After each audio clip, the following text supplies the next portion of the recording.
Good morning, students. Today we are going to start second chapter of class 9th chemistry. Is matter around us pure? The word pure written on consumable items like pure milk and pure ghee. For a common person, pure means having no adulteration. जो common person है उनके लिए pure का मतलब होता है कि उसमें कोई भी मिलावट नहीं है.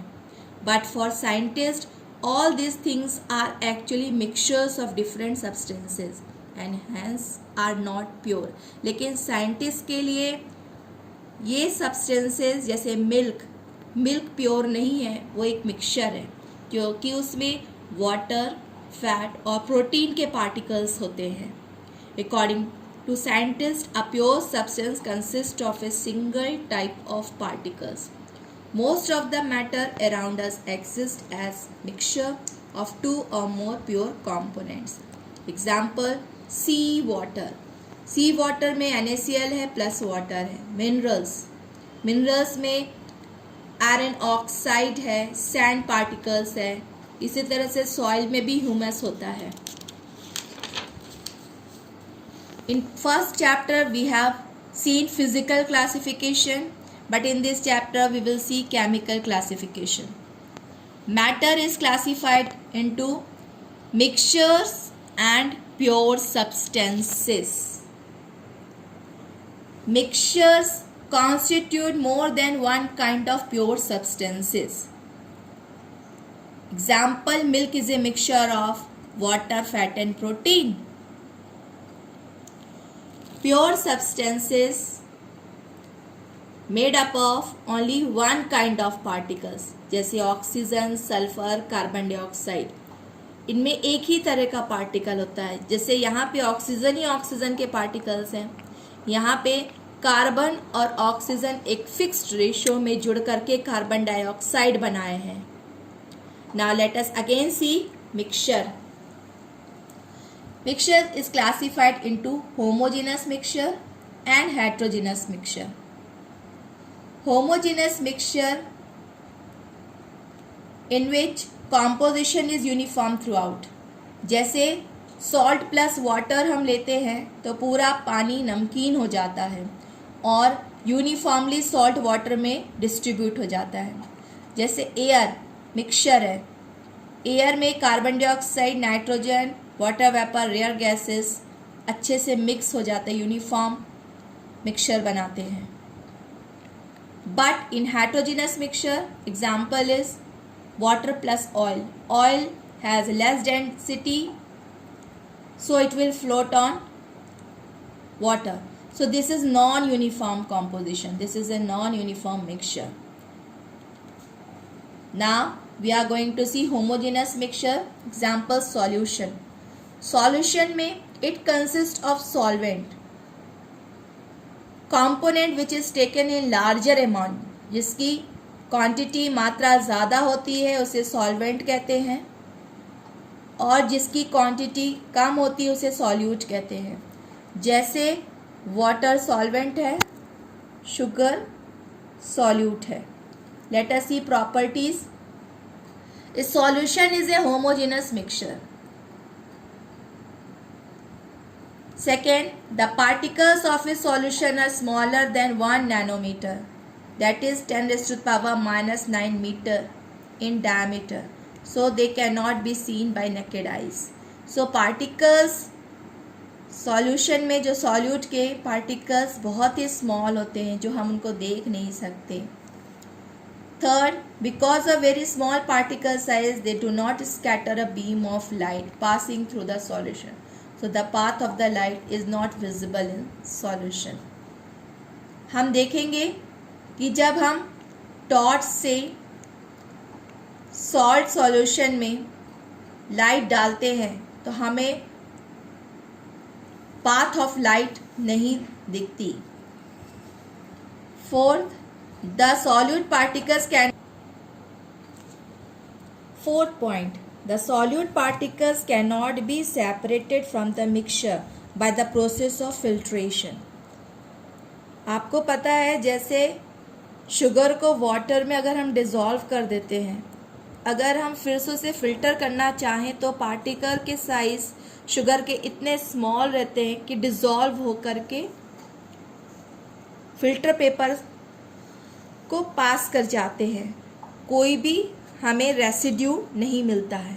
रेसिड्यू मतलब जो सॉलिड मास फ़िल्टर पेपर के ऊपर रह जाता है। जैसे हम जब चाय बनाते हैं तो छानते हैं तो चाय पत्ती छननी के ऊपर आ जाती है। The solute particles do not settle down when left undisturbed. That is, a solution is stable. आपको पता है जब हम शरबत बनाते हैं, शुगर और वाटर को घोलते हैं, तब शरबत का जो शुगर होती है वो सेटल नहीं होती, वो एक स्टेबल मिक्सचर बनाते हैं, solution. Fifth, concentration of solution can be calculated by amount of solute upon amount of solution. That is also equal to amount of solute upon amount of solvent.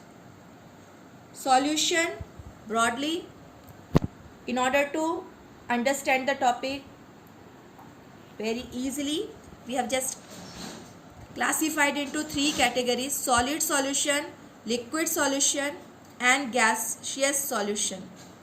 Solid solution, example alloy, mixture of two or more metals. Solid solution, example alloy, mixture of two or more metals or a metal and a non-metal that cannot be separated by physical method, but still an alloy is considered a mixture because it shows the properties of its constituents and can have variable composition. जैसे steel, steel एक solid homogeneous mixture है। Steel contains iron, निकल, carbon. Here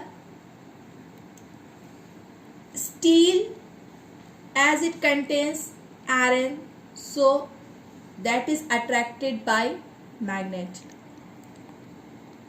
It means iron has not lost its property. That's why we call it is a mixture. Brass mixture. It contains 30% zinc and 70% copper. Let us see next category, liquid solution.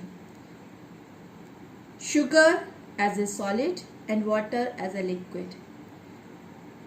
Tincture of iodine. This is very important. What is solute here? Iodine. Iodine is solute, which is solid in nature, and alcohol is solvent, which is liquid. Third one is the aerated drink. Example, soda water.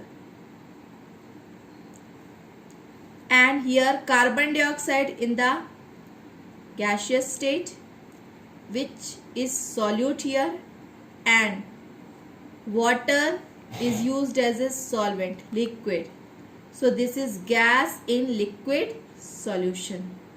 Next one is the gaseous solution. Here is a mixture of various gases. Here 21% oxygen and 78% nitrogen is present. On the basis of concentration of solute in solvent, solution is classified into three categories: saturated solution, unsaturated solution, and supersaturated solution. Saturated solution means at any particular temperature a solution that has dissolved as much solute as it is capable of dissolving is said to be saturated solution. Means किसी particular temperature पे, जैसे अगर हम कह रहे हैं room temperature पे, तो कितने amount sugar 50 ml of water में डिज़ोल्व हो रही है, वो सैचुरेटेड सॉल्यूशन बनाएगा. The amount of solute present in the saturated solution at this temperature is called its solubility. मतलब कितनी शुगर वाटर में घुली है उसे सॉल्युबिलिटी कहते हैं. What is unsaturated solution? If the amount of solute contained in solution is less than the saturation level, it means water अगर 50 ml है पर इसमें हम solute sugar we have taken in a pinch, थोड़ी सी मात्रा में लिए हैं, चुटकी भर, तो वो हो गया unsaturated solution. Super saturated solution, when amount of solute is in excess and is unable to dissolve in solvent in the given temperature। जैसे कि 50 ml ऑफ वाटर में काफ़ी मात्रा में अगर हम शुगर ऐड कर देते हैं तो शुगर शुरुआत में अच्छे से डिज़ोल्व हो जाएगी, लेकिन जैसे ही हम शुगर और भी डालते जाएंगे तो वो नीचे सेटल हो जाती है, वो उसमें घुलती नहीं है। उसे सुपर सैचुरेटेड सॉल्यूशन कहते हैं। जैसे आप देखे होंगे चाशनी जब बनाते हैं शुगर की या कई मिठाइयों के ऊपर लगी रहती है, उसमें शुगर के क्रिस्टल्स जमा हो जाते हैं। इनिशियली वो हाई टेम्परेचर में तो घुल गए थे, लेकिन जैसे ही टेम्परेचर कम हुआ, ठंडा हुआ वो सामान, तो शुगर के क्रिस्टल्स अलग हो जाते हैं, दिखने लगते हैं। Now here one question is given which is important one. How can you convert saturated solution into unsaturated solution? Answer is by adding solvent. यानी सैचुरेटेड सॉल्यूशन को अनसैचुरेटेड सॉल्यूशन में कन्वर्ट करने के लिए हमें सॉल्वेंट, अगर शुगर और water का केस है तो उसमें सॉल्वेंट में हम वाटर ऐड करेंगे, या फिर हम टेम्परेचर बढ़ाते हैं तब भी सॉल्यूशन जो है अनसैचुरेटेड बन जाता है, यानी हम और मात्रा में सॉल्यूट उसमें घोल सकते हैं। This is very important. So solubility of solute in solvent is directly proportional to temperature, यानी टेम्परेचर बढ़ेगा तो सॉल्यूट और भी ज़्यादा सॉल्वेंट में घोला जा सकता है। There are various ways to express the concentration of solution, but here we will learn only two methods. Mass by mass percentage of solution, या mass of solute upon mass of solution into 100. Second one is the mass by volume percentage of solution, that is mass of solute upon volume of solution into 100. Here one question is given. A solution contains 40 gram of common salt in 320 gram of water. Calculate the concentration in terms of mass by mass percentage of solution. So solve करने के लिए mass of solute, solute means salt जो use हुआ है वो 40 ग्राम है। mass of solvent water कितना लिया गया? 320 ग्राम। So mass of solution क्या होगा? solution मतलब solute और solvent को ऐड करते हैं, तो 40 प्लस 320 360 ग्राम। जब हम इसे फॉर्मूला में रखेंगे मास परसेंटेज ऑफ सॉल्यूशन, हो जाएगा mass of solute upon mass of solution into 100, that is 40 upon 360 into 100, that is 11.1%। Now we are going to see heterogeneous mixture, जिसका हम एग्जाम्पल समझाए थे ऑयल प्लस वाटर, जिसमें oil की mixing नहीं हुई थी और वो फ्लोट कर रहा था वाटर में। It is broadly classified into suspension and colloidal solution. Suspension का एग्जाम्पल है sand plus water, soil plus water, chalk powder plus water, wheat flour plus water. So suspension is a heterogeneous mixture and particles can be seen by the naked eyes because size is more than 10 raised to the power -5 centimeter to 10 raised to the power -7 meter or 100 nanometer. Particles of suspension scatter a beam of light passing through it and make its path visible. यानी कि जब हम water में sand डालते हैं और उसे mix करते हैं और टॉर्च की लाइट डालते हैं तो हमको पाथ ऑफ लाइट दिखेगा, लेकिन जब सैंड के पार्टिकल्स सेटल हो जाएंगे और फिर से हम उसमें टॉर्च की लाइट पास करेंगे तब हमें पाथ ऑफ लाइट नहीं दिखेगा, क्योंकि उसके पार्टिकल्स सेटल हो जाते हैं। So solute particle settle down when the suspension is left undisturbed, that is a suspension is unstable. जैसे हमने सॉल्यूशन के केस में देखा था कि वाटर प्लस शुगर को जब हम डिज़ोल्व करते हैं तो वो उसके पार्टिकल्स दोबारा से सेटल नहीं होते हैं शुगर के, लेकिन अगर हम सैंड प्लस वाटर करते हैं तो उसके सैंड के पार्टिकल्स सेटल हो जाते हैं, यानी ये अनस्टेबल है। They can be separated from the mixture by the process of filtration, क्योंकि इसके पार्टिकल का साइज काफ़ी बड़ा है तो ये फिल्टर पेपर को पास नहीं करता है और एज ए रेसिड्यू छान करके अलग कर सकते हैं। जैसे हम चाय पत्ती जब छानते हैं चाय बनाने के बाद तो चाय की पत्ती छन्नी में रह जाती है, उसी को रेसिड्यू कहते हैं। इसी तरह से जब सैंड फिल्टर पेपर में रह जाता है। When the particles settle down, the suspension breaks and it does not scatter light anymore.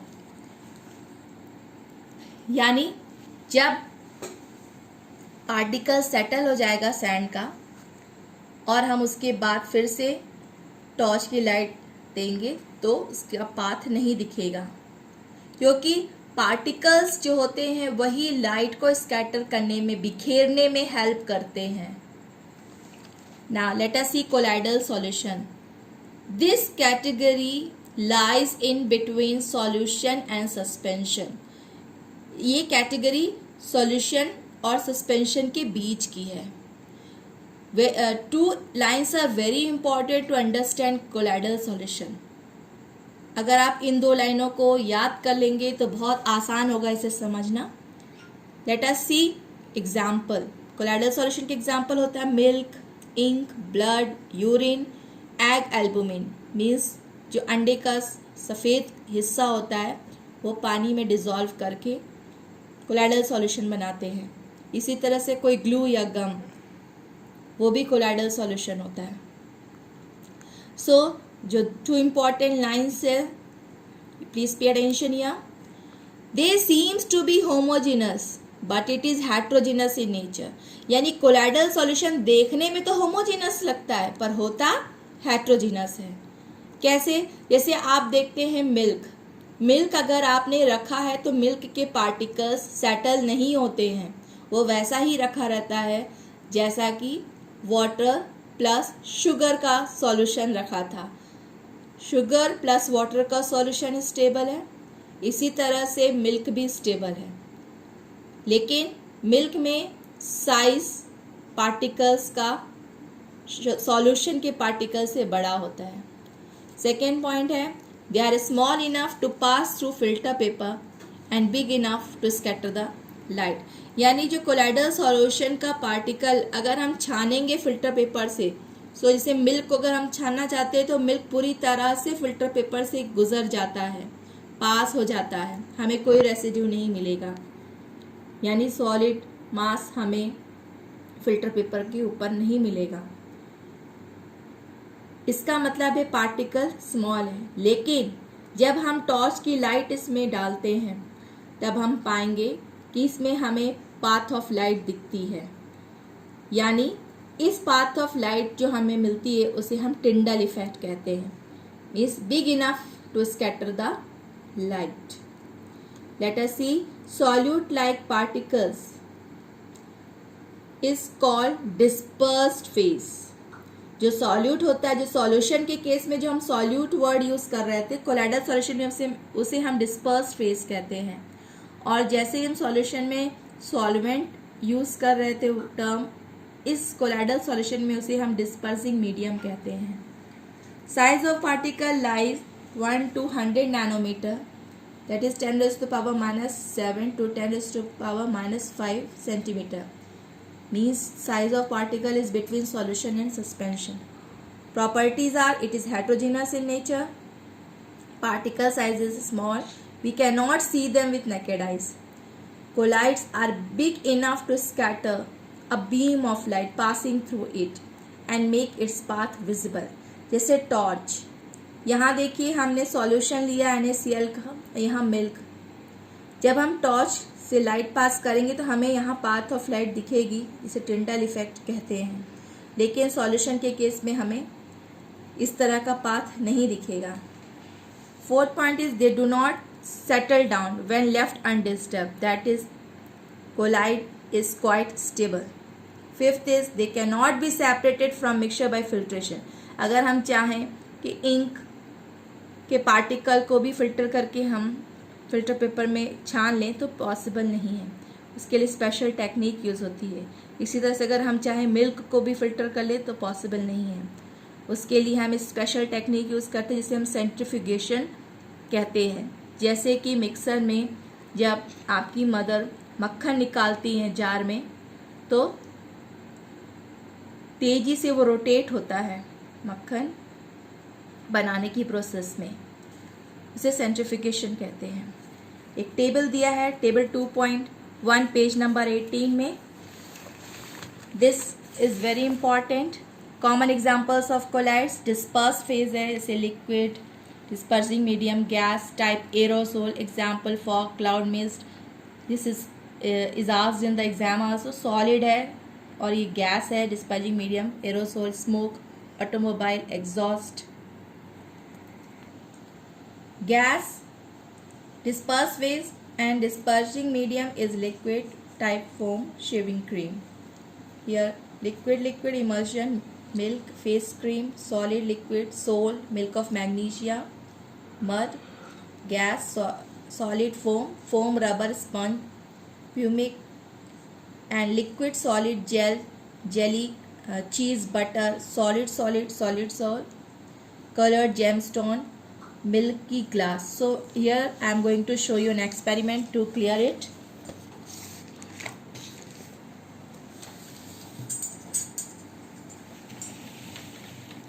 Let us see.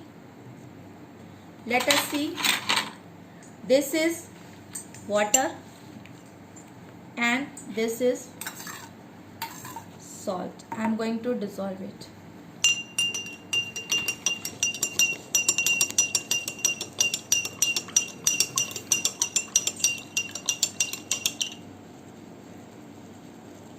So here you see, transparent solution is formed.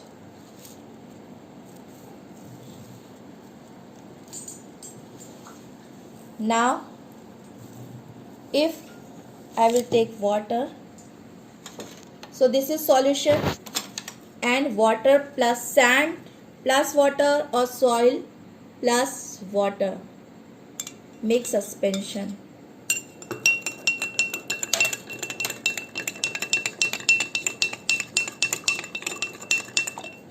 This is opaque.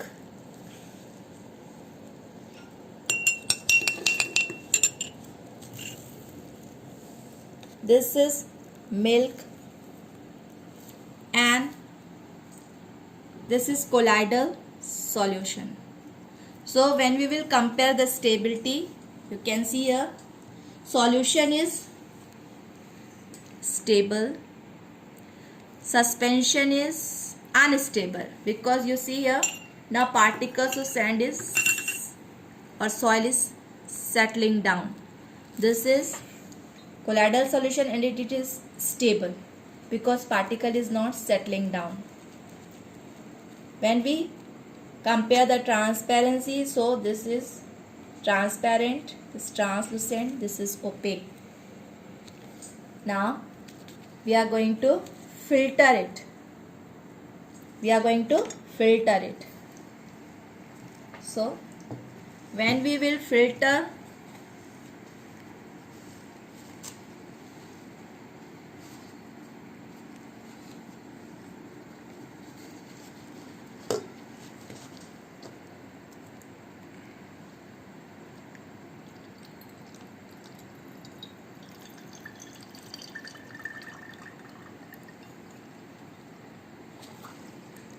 here you can see very clear water, you can see, and here no residue is obtained. कोई भी NaCl के particle आपको नहीं दिख रहे हैं. For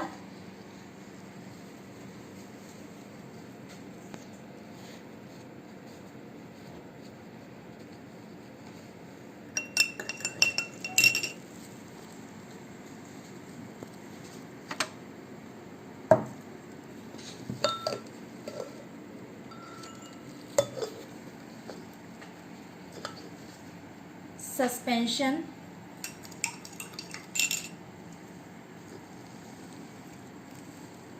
when you will filter,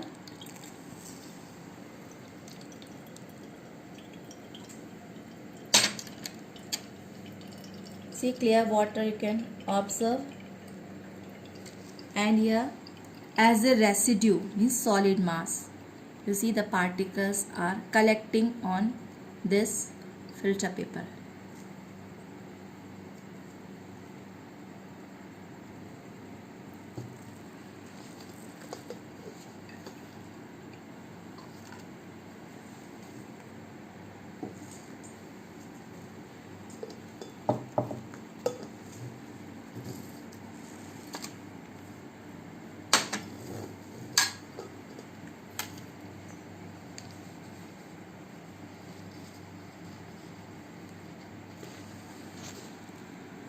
In order to filter milk, you can see here we cannot separate the particle of milk. Here also you can see nothing is, no residue is present here. Now we are going to see the last point. As we have seen the stability, filtration, transparency. Okay, now so let us revise it.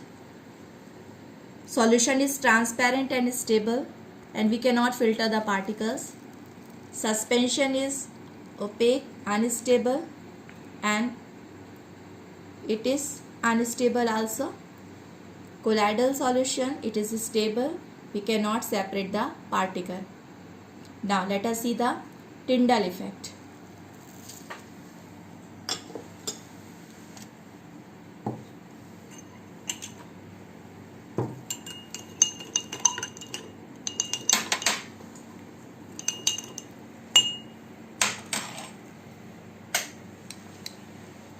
Here you see, initially we were able to see the Tyndall effect in suspension, but as the particle will settle down, so there will not be any particle to scatter the beam of light.